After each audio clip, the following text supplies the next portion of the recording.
How's it going? Welcome to TheBlueShifting. I only have a few seconds for a lot of you, so please hear me out. We're going to be doing something a little different.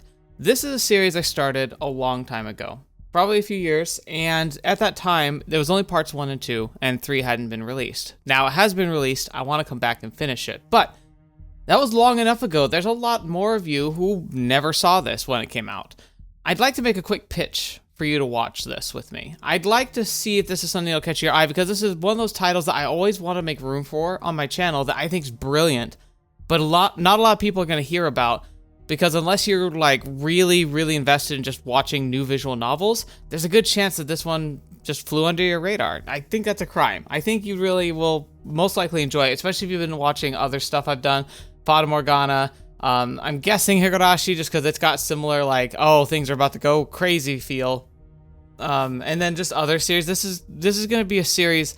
This story is like a psychological horror mystery, but I also think it has some eldritch horror. Like, it deals with some pretty high concept stuff, and a lot of it is very speculative because despite the explanations that we've received, a lot of it is left kind of ephemeral. You don't really get to know for sure what's going on or why, so it's left to speculate about, which I really love. And so what I'm going to do is I'm going to let the trailer that came out with the latest patch that just kind of does a brief introduction. It gives you a feel. It's got some interesting music, but it'll give you a sense of kind of what this game, like what it feels, like I said, the feels, the texture of the game. And then we're going to come back and I want to talk to you about what's happened up until now, like a brief summary, nothing too spoilery, but again, if you want to play this game, I'm going to try and keep it bare bones, but I will be sharing some points that are pretty relevant. So if you're willing to take the dive based on just this much of a recommendation of saying like, hey, I think this is a good game to check out, I would stop here, go watch that, or maybe watch the intro sequence and then bow out, go get the game, read it yourself. If you want a little bit more to kind of sink your teeth into, or if you're going to just jump in, I'm going to do just a refresher of kind of like what happened leading up to this point. If you want to watch my playthrough of it, there should be an icon that's appeared in the corner of the screen, so probably a bit over my head, actually, because usually where I put these, the face cam during the intro. And it's also going to be in the description. You can just look on my channel, just look up Mamiya playthrough. You can watch the whole playlist. I will say that when the DLC came out, it also apparently updated a lot of the visuals, because when I was reviewing everything, the majority of the game was the same, but some of the like choices, instead of just being like kind of gray boxes that you made choices, they have a lot more art and a lot more like punch to them, which is very cool to see. And I think they even added some art sequences, or at least touched up some of like the CGs. So honestly, even if you played it and you want to refresh it yourself, go back and you'll play it, because it's they definitely added a lot of style and flair to it, which is very cool to see. Anyway, let's play that intro, and then when we come back, there will be some spoilers. I'll try and keep them minimal, but I really need to catch us up on where we are jumping back into the story, so I will be touching on some of the mysteries that have been revealed, and my interpretation of them, because it doesn't it doesn't outright state a lot. So let's just jump into it, and we can lore craft with me.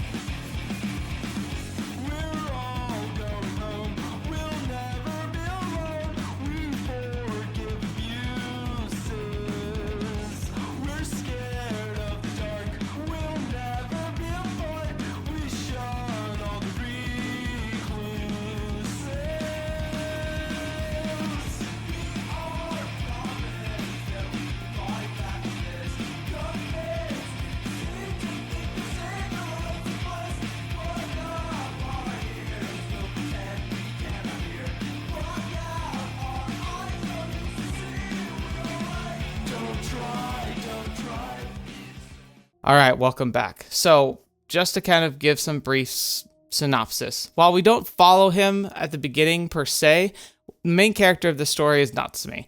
It starts off with Natsumi's funeral, and then we get the introduction to some of the characters, and then we realize eventually that Natsumi is kind of watching all these stories from his perspective. Like, we're sharing Natsumi's perspective, and then eventually Natsumi realizes that he's somewhere else. Let's see. I tried to like, I made notes, so I might, like, for some of the words, I'm going to look at this. But okay, so Natsumi finds out that he is what's called a spectator. So he's a person who died, a mortal who died, and his soul has then, instead of just going on to whatever most people go to, he's become part of something called the Trilliocosm. It's this kind of high-end place. He pictures it as a library, though it seems like it might take different forms based on who's there and what your perspective is. It's a giant library, and then the books are the accounts of the possible, potential, futures, past, and current events of Earth. And a spectator simply goes through these records, finds out the threads that are most compatible with, like, the world and the world state, and they kind of solidify the different, like, the myriad of, like, unlimited possibilities into, like, the correct, or what I guess they deem as the correct timeline. Essentially, they're almost like angels, but they're not divine and, like, all-knowing. They are just kind of given this arbitrary role by some benefactor that they don't know anything about, and Mamiya is one of them. Unfortunately for him, he retains some of his memories, and he remembers some of his friends, and he even sees them attending his funeral, like his own funeral. And for some reason, he also sees how their lives quickly spiral into just utter despair, and he wants to fix that. So he finds a way through conversing with another spectator who seems too shy to speak to show himself to him.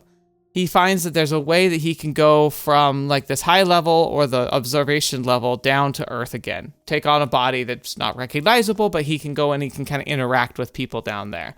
And he slowly tries to steer the various stories of his friends from their, like, very depressing and horrific ends to something positive, especially because there's this entity that in each story, while having a different appearance, interferes with them, and it seems to guide them towards a terrible end. This entity calls itself Mamiya.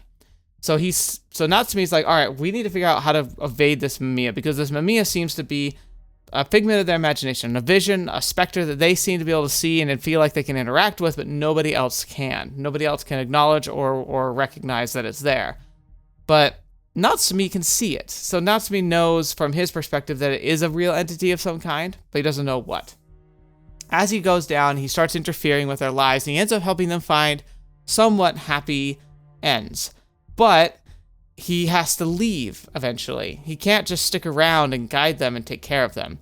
And eventually, because of these kind of, like, these ends, the real, or at least something claiming to be Mamiya, appears and approaches Natsumi, a young man about his same age, and he mocks Natsumi and says, hey, you messed up. You are doing exactly what I do, and you're only going to destroy them because now they rely on you. And then Natsumi gets to see the past further back to what Mamiya was, because Mamiya apparently was a spectator who also felt bad for people he was witnessing, and he went down and intervened to try and help them have good lives. And he watches as the 4 people he goes back to try and save instead become obsessed with finding out why Mamiya left them after helping them and becoming so critical for them to feel like they could be successful and find peace in their life. And as they go, they start to go mad, and they realize that they have to do something, because if Mamiya won't come back down from the Trichiliocosm, whatever it's called, I keep mistaking. If I could read it, I can say it okay. But Mamiya told them that that's where he came from, and now they're like, well, if we can't go up there, like, we can't, end ourselves and go up there and meet him, what if we bring a piece of them back here? Because they become obsessed with, like, well, if Mamiya only exists in our minds now, we can't let that memory die. So, in their madness, they perform essentially a ceremony where they pretend to dig up the body of Mamiya that they had previously held a funeral for, to try and get past, like, the obsession. They pretend or believe that they are consuming the flesh of Mamiya and say, we are now going to become them.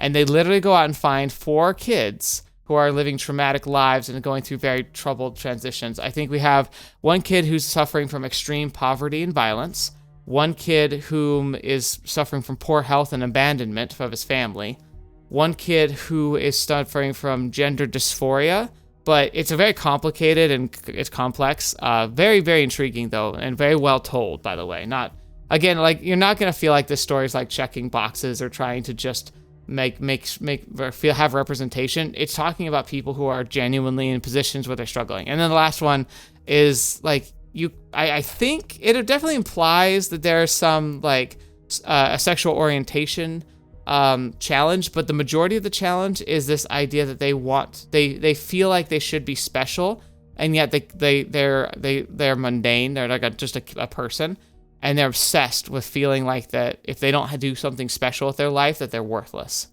So they go to find these kids, and they essentially set up an elaborate scheme where they intervene and give these kids hope, and call themselves Mamiya, and plant seeds for them to also have hallucinations about a Mamiya, a character that follows them around, who's there and who is there and can interact with them when nobody else can see, like this best friend that nobody can interact with, who always is there and guides them down a path that leads to what they find is true peace, but it turns out to be just more madness, despair, and pain.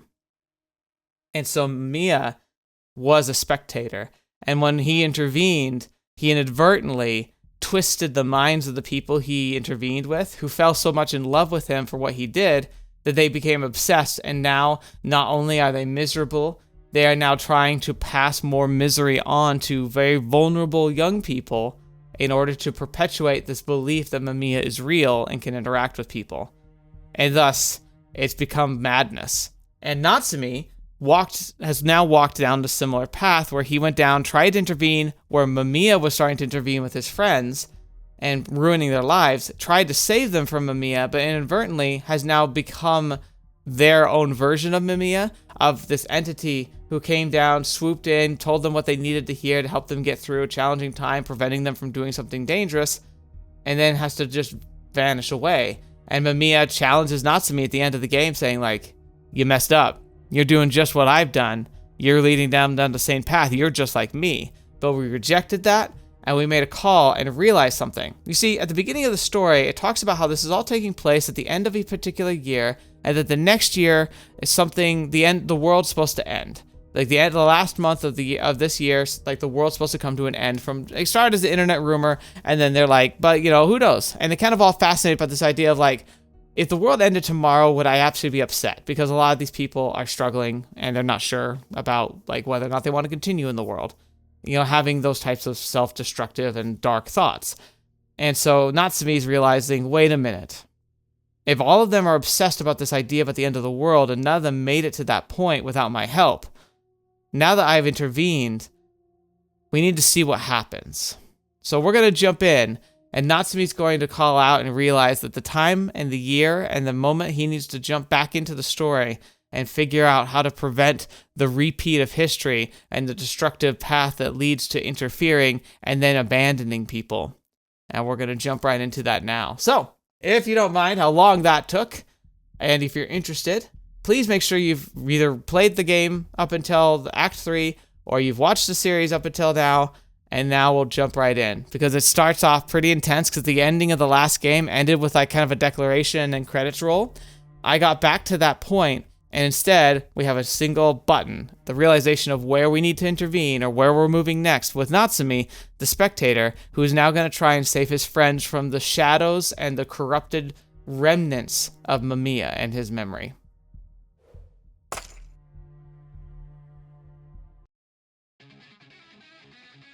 So here we are, Natsumi, our hero, here on the pictured on the left and also kind of in the background, has rejected that the claim that Mamiya has said, saying that like if you can't do anything. He said that essentially everything you do is futility. It's all meaningless.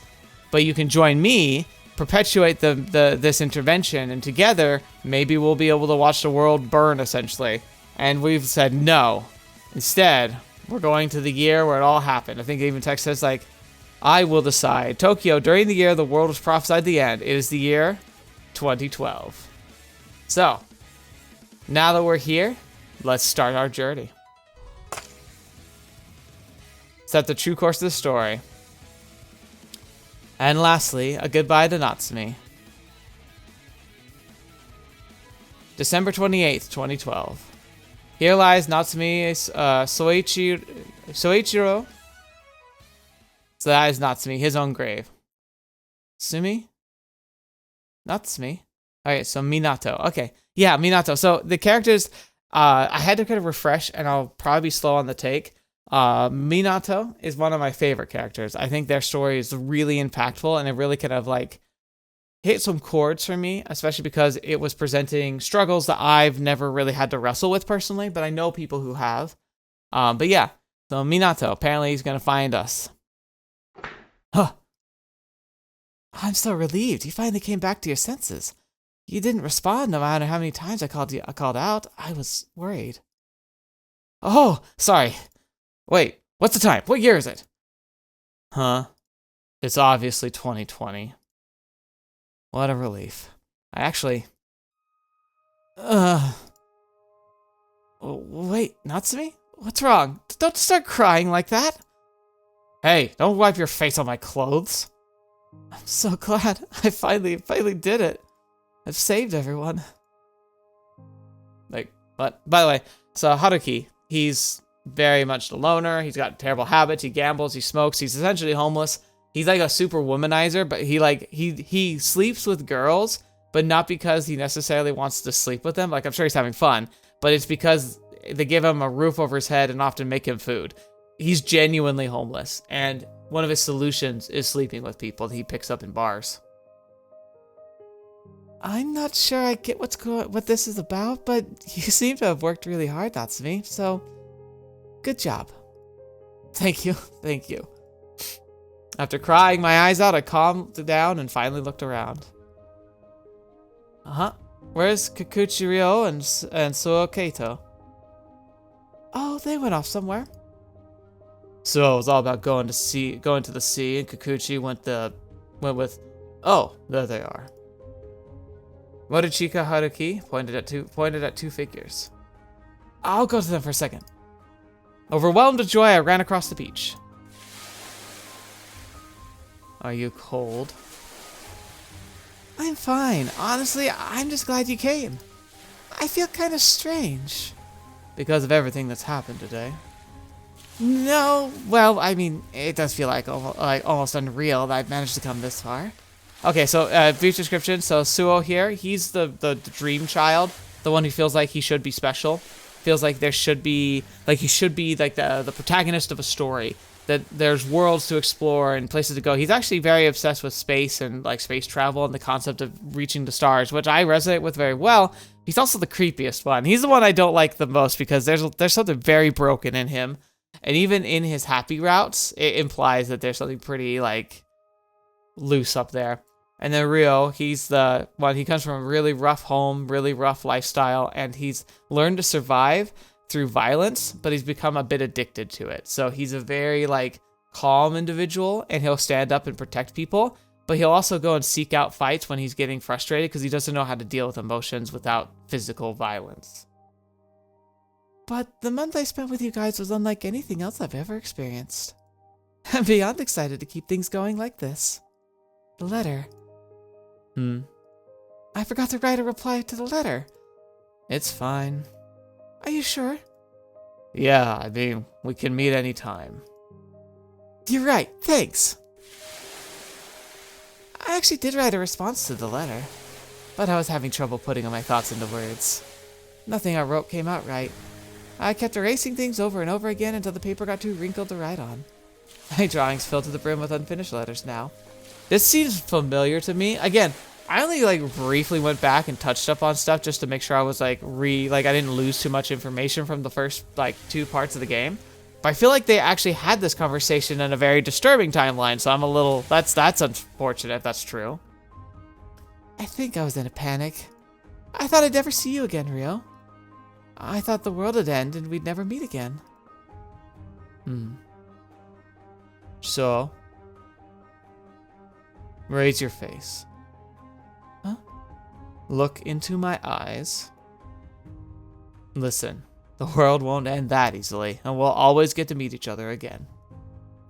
People worry about the future all the time, but here's what I've got to tell you. Let's meet up again.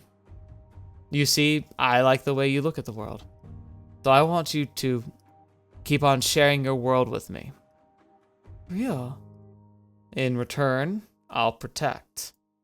Protect what? You. Cause right, so I was very soft. From harsh words, from pointless conflict, from cutting blades. I'll make sure to protect you. That's what I promised in my previous letter. I see. Thanks, Rio. Hey, Rio. What? Could you close your eyes for a second? What? Just do it. Don't open them until I say so. Alright, alright. Okay. Guess that's enough. Hey, Kikuchi, I noticed their silhouettes and ran up to them. I wanted to talk to them as soon as possible. To laugh with them and everyone else. Goodbye, Rio. I was still holding the remains of a devastated century. I'd lost many things in the sea and acquired a certain bitterness. I was still waiting for you to return, unable to co-sign the remnants of darkness. When night comes, Mom gives me something warm and Dad pats me on the back. Perhaps I should have done the same to you. Please don't forget.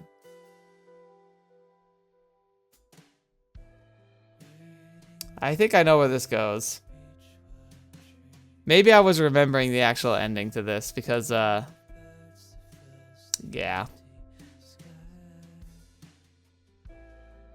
Why? I don't get this. Why? So, why?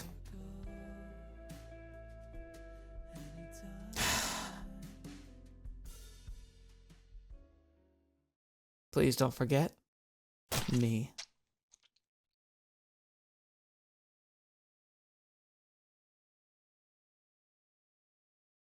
Maybe that's where the game ended the first time, like with the end of part 2. What? Why? I ran towards the evening shoreline, and then as I saw through thoroughly dumbfounded Kikuchi Ryo, as well as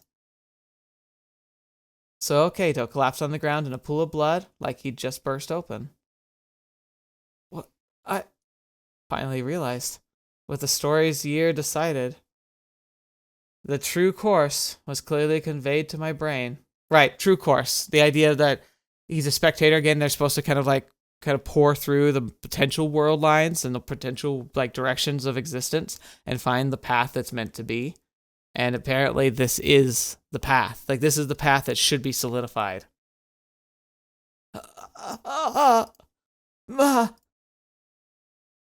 Mamiya! Yeah, he intervenes again. Facts and conclusions.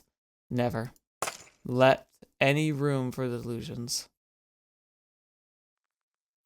Downfall. Alright, so it's probably going to do another sequence. Maybe the one I already played. Or we'll see. Okay, so yeah. Okay, this is the ending of the second game. So this is a bit of a recap of the ending of that. So I think it'll play credits, but it's not the end. We can go to the third part after this. So I'll join you in the menu. Oh wait, actually there's some information here. Let's look at this. So Natsumi, 1995-2012. Kikuchi Ryo, born 1995. Minato, 1995. They're all most of them are in the same grade. Haruki, 1990.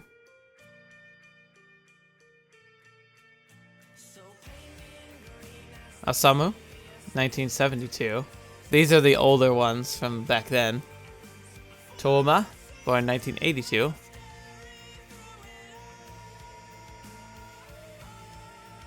Nigaki, 1981. She's the one I follow the story most closely of in the old timeline. Samejima, 1972.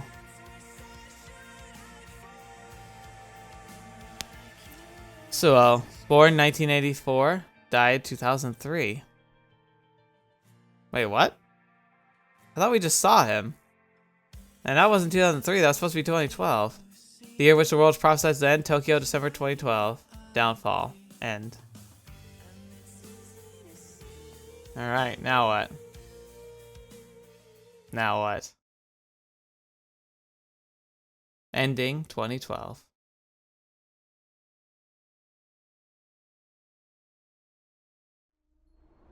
Alright, so now it's starting again.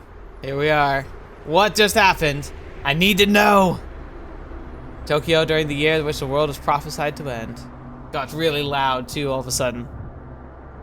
That line made stories from 1999 to 2012 mix up. That's why. So Kaito, who was from 1999, joined the others who were from 2012. Oh, whoa, wait.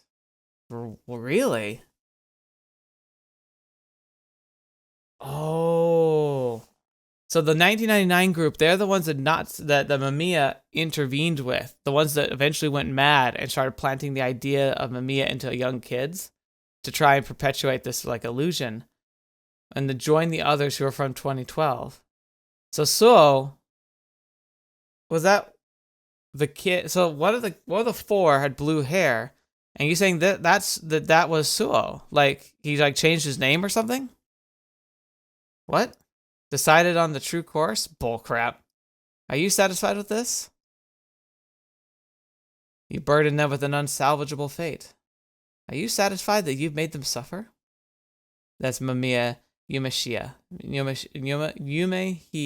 So we're talking to Mamiya. Mamiya gave no response. I didn't raise my face. I couldn't tell what expression he was making. I've had enough.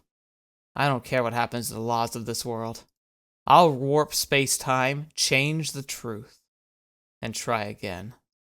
This time, I'll make them all happy. At that moment, I had a feeling that Mamiya just smiled. See, Mamiya's terrifying. I don't know if we're gonna be doing to be continued next Doomsday Dreams. That's part 3. So somehow, I feel worried we're either falling into his plans somehow. All right, now restart Doomsday Dreams. It's funny that we've been recording this long already, and we're just finally getting to it. Because like I played the first 2, we essentially saw like the finale of Downfall. Though I feel like it added more to what I'd seen when I first played it. But maybe that's just, you know, the space of time playing with my memory. But here we go. Ooh, interesting. So it's gonna be like a progression this time. Because if you see these other ones, yeah, like look at this. Like we have all these episodes. We can kind of hop around and have some tips sections. And then the first chapter is very straightforward like this. So now we're in episode 3, Doomsday Dreams Prolog.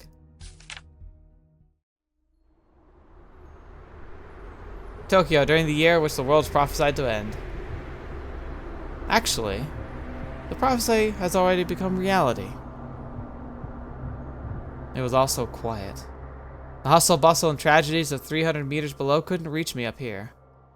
There was no longer anyone who would say anything in response to my whisper. Endings are always anticlimactic. Oh yeah, that's Mamiya. What did I do for his voice? Endings are always anticlimactic. Or at least they weren't. There wasn't supposed to be.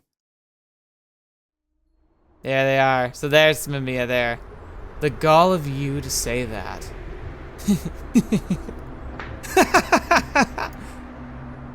Oh, what joy! Nights this fun are hard to come by.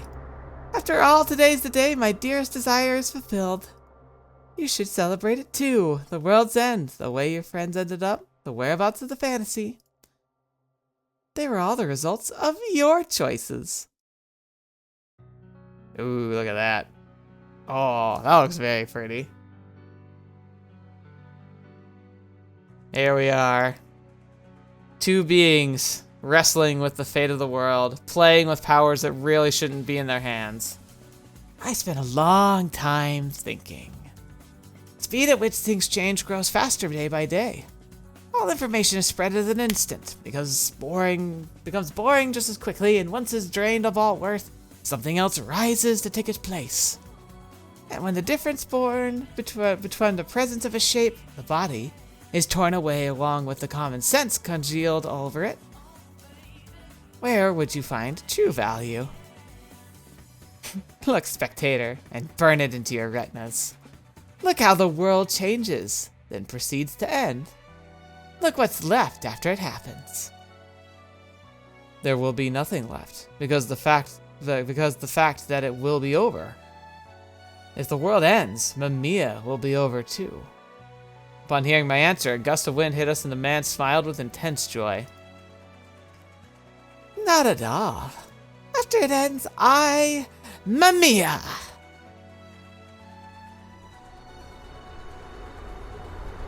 Look at that face. Mamiya will stop being a fantasy and become something that can exist. My dearest desires have finally become fulfilled. The flesh, the bones, the warmth I've been waiting for 3,000 years is finally here.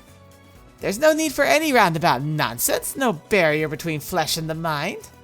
After all, when the world ends, all that's left here is perspective. Mamiya! Did he like jump off and we caught him? Or what? What's happening? I will never accept or tolerate your existence. Fine by me. Shoot, try to kill me, Natsumi. Oh, that's right, he had a gun. He picked one up. If you do, it'll be proof that Mamiya has a body. Why are you so... I'm so happy. Finally, everyone's desires will come true. Through this world's end, the shared illusion will become complete. Why are you so fixated on proving Mamiya's existence? Is it really worth the world's end? Come on, try killing me, spectator. Follow your hatred and despair. And prove that Mamiya exists. Oh, he did. Ooh, wonder what happened. Well, I guess we'll find out, but still.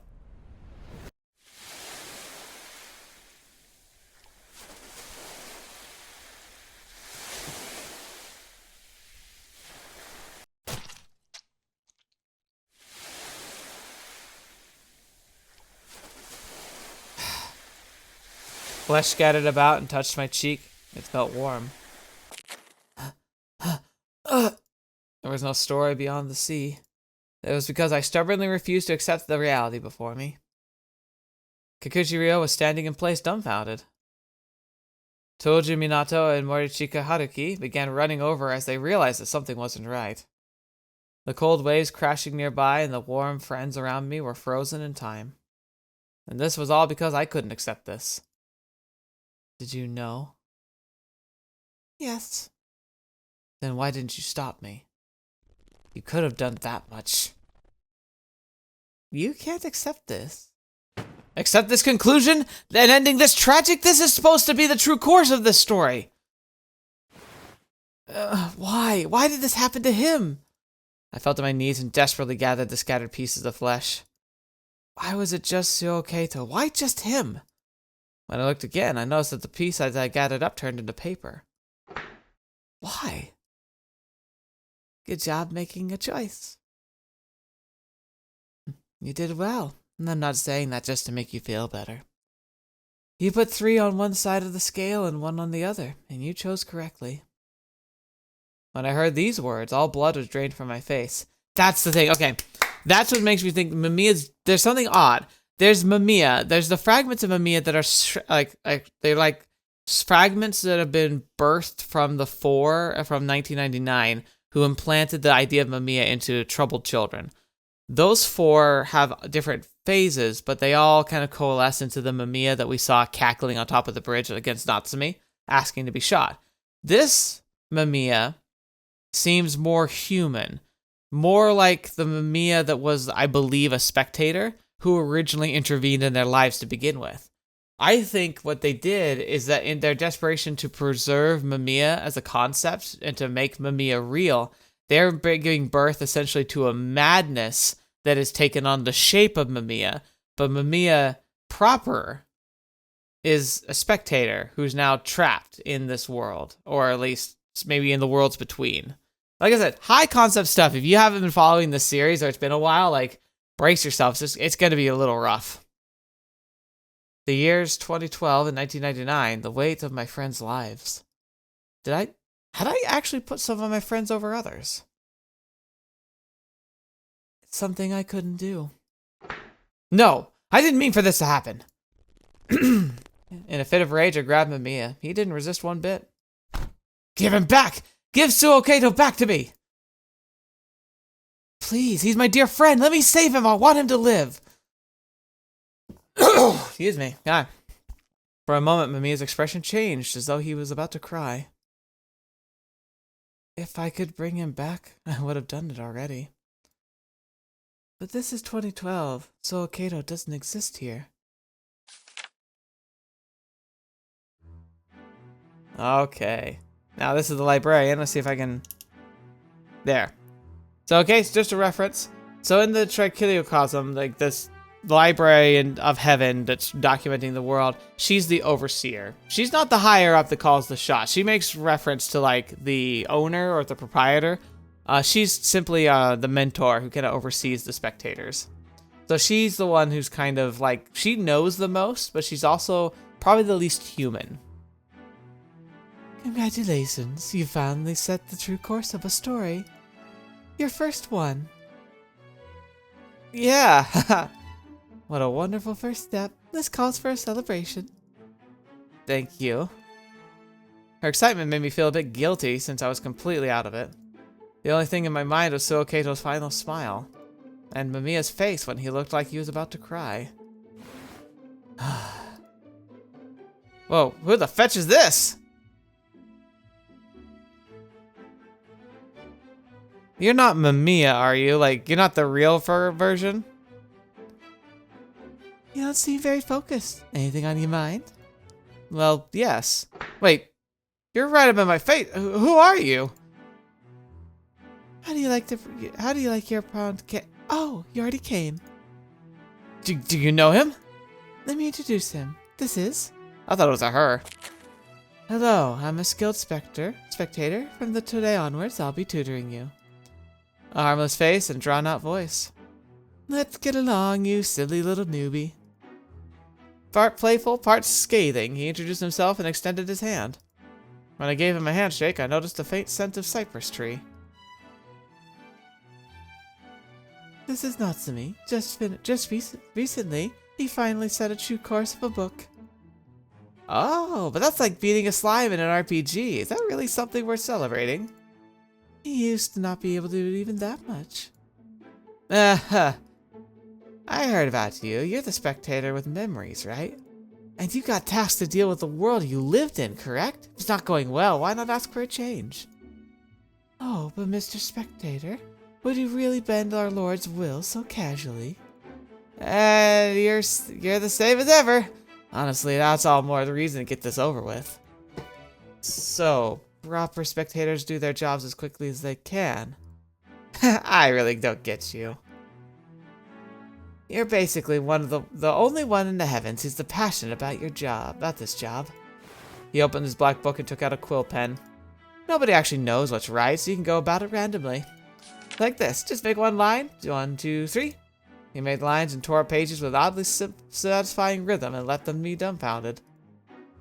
Oh, such speedy hands, how wonderful. That was how it's supposed to be done? Oh, that's the whole idea of like fate just seems too like random and chaotic or too hilarious. It's like, yeah, it's because people up in like the documenting like field of like reality are just like, whatever. Anyway, let me explain the spectator's job. He began talking, book in hand. The librarian went away as if she had business that had been taken care of. Books untouched by spectators only have a few lines in them, just some text that acts like an abstract of sorts. He opened the book, showed me it was more blank pages than text. Seems like the book that didn't have its truth set in stone yet, just like the story I was dealing with. And when they spectate them, they start to be filled in. The moment he caressed the book with the palm of his hand, it grew more than doubled its size. See how spectating made this draft swell up? It's a bit misleading when we say as spectators ourselves are made of ink, but, well, I guess you could think of it like that. He also added that he wasn't particularly good at explaining things, all the while working non-stop. You make them thinner by cutting out the possibilities that are unlikely to be part of the true course and run a pen over whatever's set in stone. He tore out several pages, setting them flying. That was what I'd done back when I set the date to 2012. The pieces of paper fell and vanished before touching the ground. You might have to add a description every now and then, but it's usually just a little course corrections. At most, you rarely have to make write down anything. Though when you do, you really do. With a cynical expression, he lightly waved his hand. Anyway, as you repeat all this, you eventually get a complete, settled story. The book that had been repeatedly growing and contracting finally assumed a size that was just right and became a well-paced, complete story. In a way, spectator's job is to interpret a few lines of text that our Lord gave us. Everyone interprets things differently, but what's impossible doesn't happen. See? It's simple. Uh-huh. So yeah, this job could be done in a snap. What are you working on right now? This one. Whoa. He was clearly disturbed. Huh, so this is what happens to books when you just spectate them without setting their true course. But I just can't accept it. I can't accept the way the story ends. You can't accept it. What's that supposed to mean? Don't let your ego drive the decisions of the story. He's like, what? A bundle of hundreds of papers fell to the floor. But wanting those you love to be happy is only natural, isn't it? Who in their right mind would accept the fate in that where their friends die? And so, even if this was driven purely by ego, I wanted to save them. Goodbye, Rio. Just save them. My eyes reddened and tears began rolling down my cheeks. Huh? What? Save them, Oh, what a pain. I shouldn't have agreed to this. You're making it look like I'm bullying you. Come with me for a sec. I broke down crying. The spectator dragged me out somewhere else. So, have you calmed down yet, you silly goose? I'm sorry. They'd taken me deeper into the long hallway covered in portraits. You've got a runny nose. He gave me a tissue to blow my nose with. He called me a silly goose, but I really felt like I was in no position to argue against anyone calling me names. That surprised me. I haven't had tears in a while. You're a bit of a baby, huh? So embarrassing. I get you're deeply attached to the story you've been given. Still, it doesn't mean you can slack off at your job as a spectator. You need to set truths and make the books complete. If you delay that just because you don't like how they end, the story will lose its structure. Which means that it'll be in limbo. Definitely not a fate you'd want for any story. You're a spectator. So you do understand how majestic it is to write into the Akashic records, don't you? I do. I knew it since I first found myself here, like it's instinct. Right. And if you have too many ifs, the book will become bloated and drag on. That's an awful thing for a story. It's like leaving it half dead. I feel like this is also a meta commentary on books and writing in general. As I lost myself in thought, the man, seemingly impatient, whispered something else. People begin their existence as ideas here in the heavens above. Huh? The word, like a line from a poem, made me look up. They told you this, didn't they? We were here before we were born in the world below. I breathed in, the scent of dust combined with a sense of nostalgia. That is idea. It lingers in this place, devoid of any flesh. That's how all souls are, don't you understand? That's not just you either. The friends in the story you met, that you've so invested in, were also ideas as well. So the souls here are chosen by our Lord, cross the river Oblivion, and are born as people. He looked at me with damp eyes that betrayed no emotion. That's what stories are. For our idea, our origin, the greatest desire of all is to gain a body and leave some sort of mark.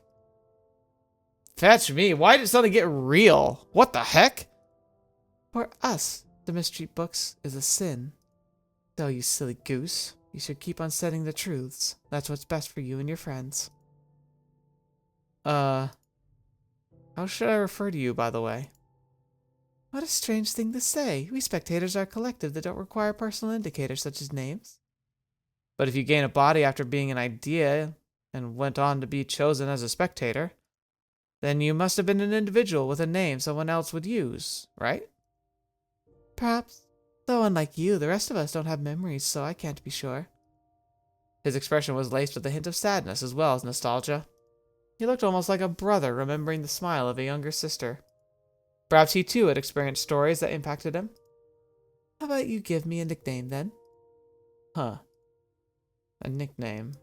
Referring to him as a senior would just make me think the person behind the door. That was the person who kind of told us that we could, like, descend into the story and, like, directly intervene. I'll call you Nadomi. Nadomi? It means second. I went for that because you're the second other Spectre I've met. Or is that too simplistic? No, Nadomi, huh? I like it quite a bit, actually. A smile appeared on his face as he stood up and began walking away. Please wait! As I chased after him, I found Nadomi on one of the countless portraits hanging here. Did this hall also have a portrait of me, or of the senior? Once Nadomi's lecture was over, I was left alone. After that, I found myself going into the darkness I wasn't allowed to visit. Phew, I'm at peace here. No other folk in the library just tell me to work the moment they see me. Though I guess it's my own fault for being indecisive and not setting any truths. I muttered that to myself, but there was no one around to respond. The wise yet standoffish voice behind the door was no longer there. There's so much I want to ask you. I took out a handgun I concealed on me and grasped it tightly before my chest. It was the only proof left I had any ally. Forget that I said that. I'm just having a moment of weakness. I'll be leaving now. As I began to turn around, I heard footsteps behind me. I hastily hid the handgun and quieted my breathing. As the footsteps drew closer, a scent hit my nose. It was...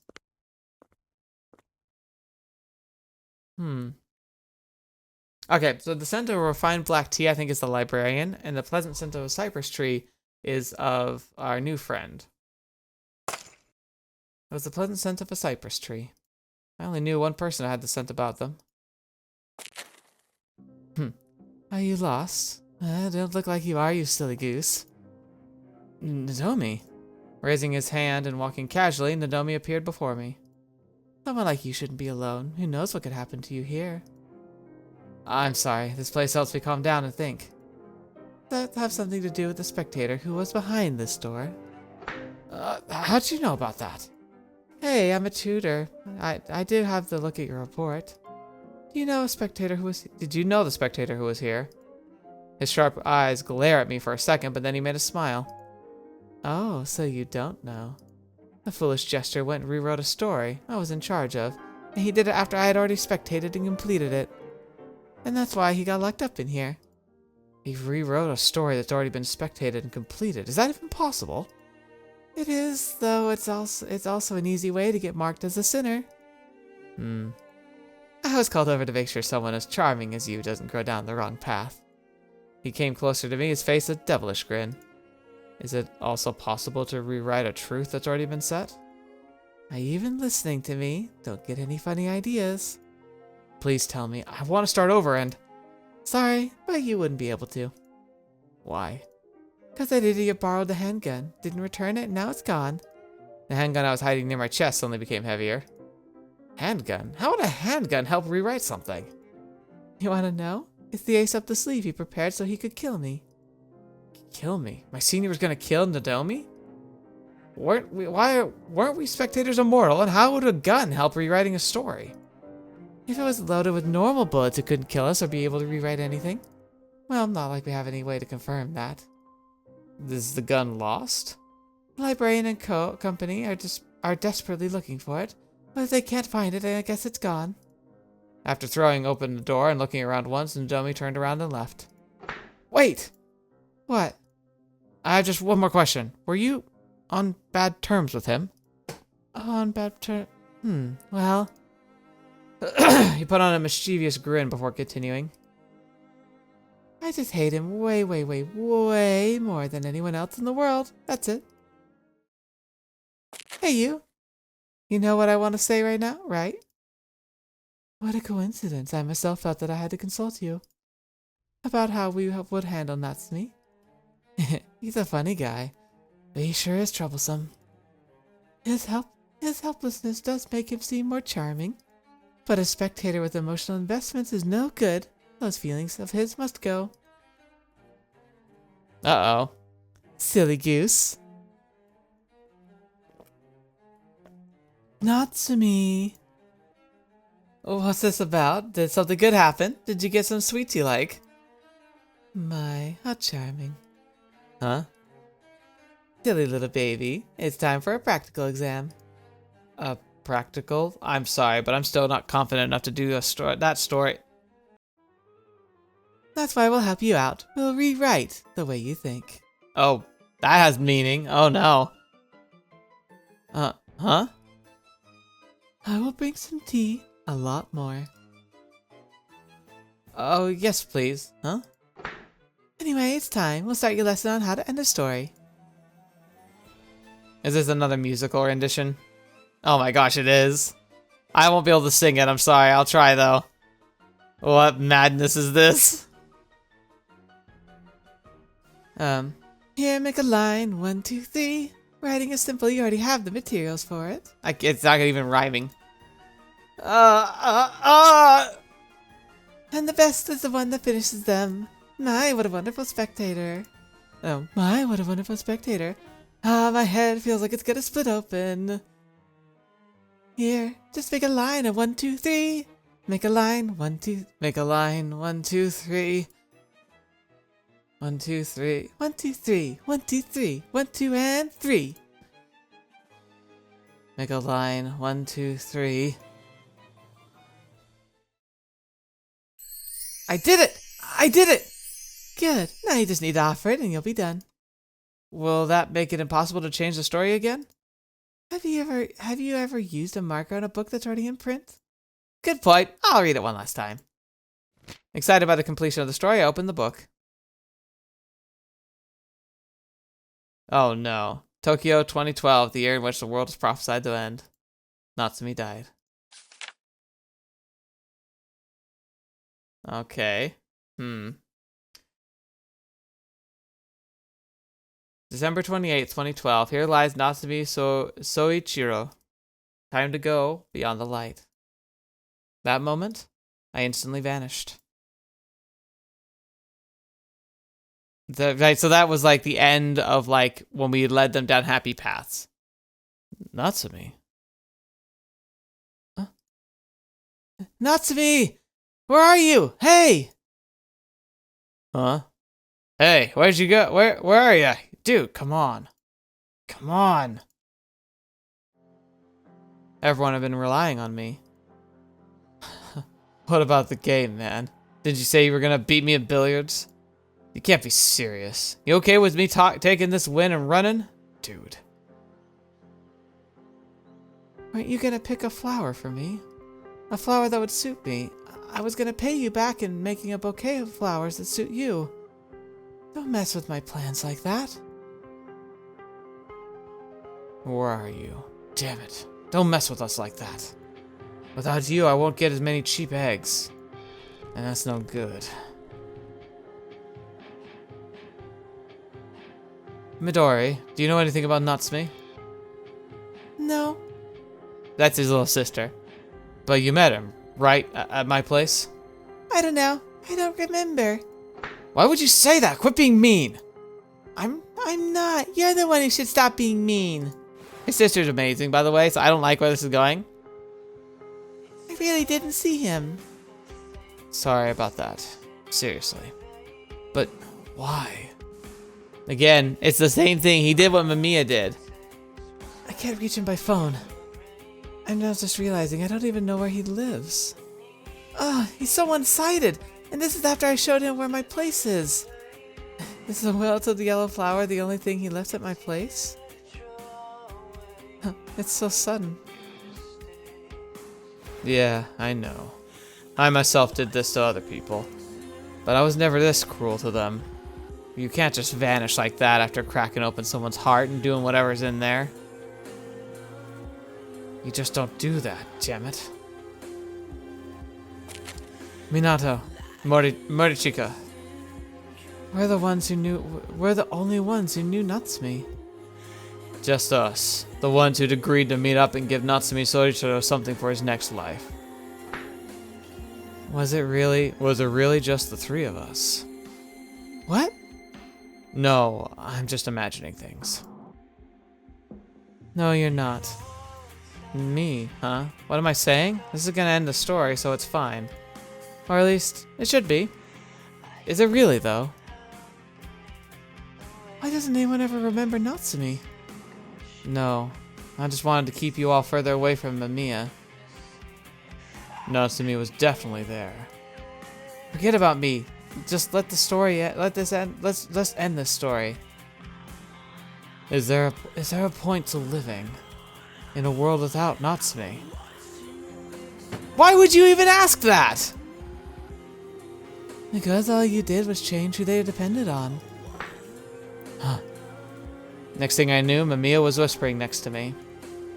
I told you this before. Well, guess this is just how it is. The story is told like a patchwork of known pages. But the story ends. That's for the best. That's what Nadomi said. Not wanting to look at him, I turned my back on Mamiya, but he still stayed close. Don't you think that's what the characters are doing and saying is a bit familiar? I know what you're trying to say. It's just like what happened after Mamiya disappeared in 1999, right? But what else can I do? This is the only path I can cling to. Yeah, it's an ending that can't be avoided. No matter how much you struggle, you're just like me. You're just like me. I could feel my eyebrows twitch upon hearing those words. I don't like that. I don't know why, but I really don't like that. I was about to finally conclude this story, but for some reason I almost felt like crying. Weird, this seems like something is to be happy about. I felt like a child throwing a tantrum at a toy shop, just wanted to whine and stay where I was. I didn't get what this was about, but I really, really didn't like it. If you don't like this, then how about you think for a bit, spectator. As I hung my head, Mamiya's hand grabbed my cheeks. Stop doing what someone tells or wants you to do and use the brain inside your body you're so proud of. Will you really be satisfied if you complete the story as it is now? Before my scattered mind could get mad at him for touching me, I wondered why he was acting so desperate. A serious look in his eyes pierced my heart. Are you sure you want to close off the mystery, the conclusion, and Mamiya like it is right now?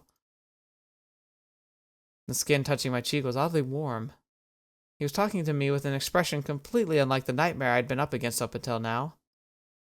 Are you seriously okay with leaving Soaketo dead? Just him? Those heterochroma eyes were trembling within my faded vision. Hey, Natsumi? Right. My name wasn't Silly Goose or Spectator. It was just Natsumi. I'm not okay with any of this. I still feel like there's some of Soaketo's body on my face. I let out a deep breath and fixed my leather glove to regain my senses. If I set this as the year 2012, Soaketo's very existence will be erased. Of course it will. He died in 2003, so there's no way he could have met them. No one would know him. They wouldn't be friends. There's no way I can digest something that feels this off. If I could bring him back, I would have done it already. You're the only one who can change this story. Soaketo's end can only be changed by me. Soaketo's end. Huh? Why is there a letter in my pocket?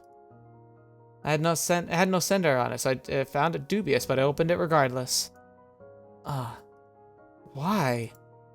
Why did I forget something so important? Is there anything at all that could be a clue to prove Natsumi's existence? What's this letter? The sender is Soaketo. To Rio. I always go back home while thinking of the letters you gave me. When I think about the letter I stored in my bag, I feel like of the place I put it, it becomes warmer. You told me not to open it till I get home, and I guess that order really worked on me. Who is this? It's not Natsumi, so... Hey, Rio? I'm always scared. These happy days won't last forever, and I do understand that everything has to eventually end. but I feel like it could be tomorrow, and that thought alone makes me tremble as I write this. I'm forgetting something. That's why I'm really happy the day you read this letter has come. Well, it's not like I know you're reading it. Guess you could say that the text is happy, or the letter? Doesn't make much sense, does it? As I am right now, all I can do is hope that you'll eventually read this. It'll be pretty nice if it reached you, is what I mean, that is. If we meet again, let's have even more fun than before. So, Kato.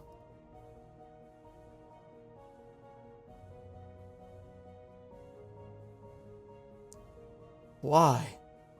This guy brings up so much important feeling in me. So why can't I remember him? Why?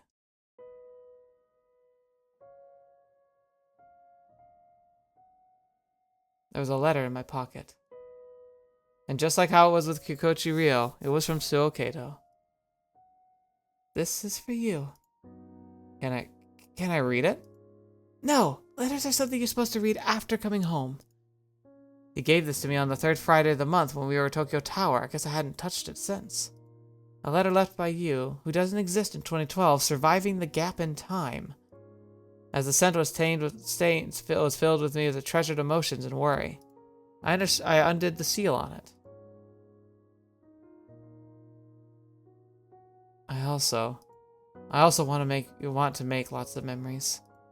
I finally realized this was no good. This story couldn't be filed any way without you. I can't let it end like this. There must be something I could do even now. Okay, that's enough. Huh? Alright. I think we're going to end things there. That's a pretty good point to end it. It's not the best, but I also don't want to go too long, because I feel like I'll just get sucked in and won't be able to do it anymore. So I have an interesting theory going on. Nadoni, what if they are Suo Kato? What if they got brought back as a spectator? That could explain a lot. Interesting. That would be a really interesting twist. Other than that, again, it's a very dense story. It's very impactful, very deep. There's just a lot of layers to it. It's going to be one of those things I'm going to think about between sessions and talk about it then. So bear with me on that. I'll have theories I'm working on, but ultimately, very interesting, very, very well made story. I'm already sucked back into it. Like, it's been so long, and yet it all comes flooding back to me. It's such a good, it really was a great gem. Another one of those good examples of why it's so important to pay attention to the smaller devs, the smaller creators, the newer publishers, because there's a lot of really good writers and crafters and artists that are working hard making new visual novels. And we can't get so caught up in the golden age of visual novels, which I don't know. There's never has to just be one golden age. We might be sitting on the cusp of new ones, but we need to always remember that if we want the genre to thrive, we really need to be looking towards the new people, giving them the benefit of the doubt, reading things that don't have as much polish because the teams are a lot smaller, and giving people an opportunity to really blow our minds and show us that they have what it takes to make the new generation of great visual novels. So again, if for some reason you haven't seen or read the first 2 acts of the game, you should. You can watch it on my channel, but I recommend you buy it, support the developers and the publishers that are making smaller but impactful visual novels. Make sure you're engrossed in the story, come up with your own theories, theory craft with me as we go. If you want, there's a place on the Discord, which is linked in the description if you haven't been there. I just can chat there with everyone really freely. It's also where I can post a lot of updates, but I have pages for each visual novel we're covering. You can go there and post your potential theories. If you like, I should have a place for spoilers, especially if you want to put spoilers down. It's like, so especially spoilers are meant to be like things I can't see yet because it would give away what's going on, or make or maybe give explanations that I shouldn't have access to yet. But if you just want to talk about it with the community, you can try and post it there. But yeah, ultimately, I'm just excited to be doing this again. Thank you so much to Fruitbat Factory, who are the ones who helped me connect with this game. But that was ages ago. But I'm excited to be covering it again. And now we can finally finish the story properly, see what the true ending really is all about. So thank you for your time. Hope you've enjoyed. I certainly enjoyed sharing it with you. And I look forward to being able to read more of this as the days go by. So until the next video you're watching me, ever see me in next. I'll see you there.